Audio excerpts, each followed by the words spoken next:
Anda kembali di Nusantara Siang, pemirsa. Badan Kependudukan dan Keluarga Berencana Nasional (BKKBN) pada tahun 2020 lalu mendapat mandat dari Presiden Joko Widodo untuk memimpin program percepatan penanganan stunting di Indonesia.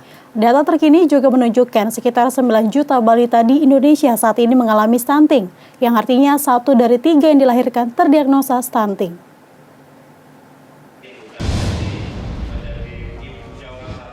Dalam menjalankan program percepatan penanganan stunting, BKKBN menggandeng 2 lembaga nirmala, yakni Yayasan Seribu Cita Bangsa dan Yayasan Kesehatan Perempuan, dengan misi bertajuk Gerakan Nasional Indonesia Bebas Stunting 2030. Kepala BKKBN Hasto Wardoyo mengatakan, dalam menjalankan misinya, BKKBN perlu melibatkan beberapa organisasi yang memang memiliki inisiatif dan peduli terhadap permasalahan stunting di Indonesia. Pasalnya, penurunan prevalensi stunting merupakan pilar utama bagi pembentukan sumber daya manusia yang berkualitas di masa depan.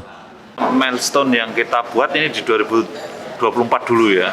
2024 itu harus 14% gitu. Nah, kalau 2030 bebas stunting itu luar biasa. Tetapi untuk mencapai milestone yang 14% itu dulu, itu sudah harus kita berusaha keras. Tapi tadi sudah saya sampaikan bahwa untuk mencapai angka 14% sesuai dengan anjuran Bapak Presiden, itu kita harus kerja keras sekali. Dan kerja keras sekali itu kalau menurut saya harus memburu ibu hamil gitu.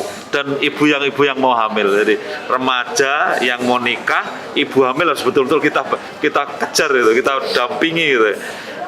Sementara itu, Caca Fredrika yang hadir secara virtual mendukung program yang dicanangkan oleh BKKBN, Yayasan Seribu Cita Bangsa, dan Yayasan Kesehatan Perempuan dalam melawan stunting di Indonesia. Sangat senang sekali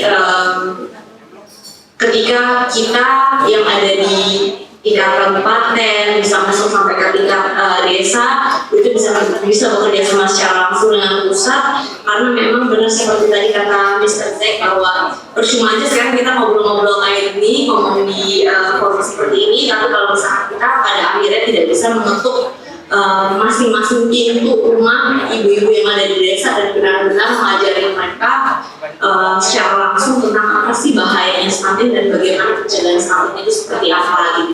Seperti diketahui, stunting adalah kondisi yang timbul akibat kekurangan gizi berkepanjangan yang berpengaruh pada perkembangan fisik dan otak seorang anak.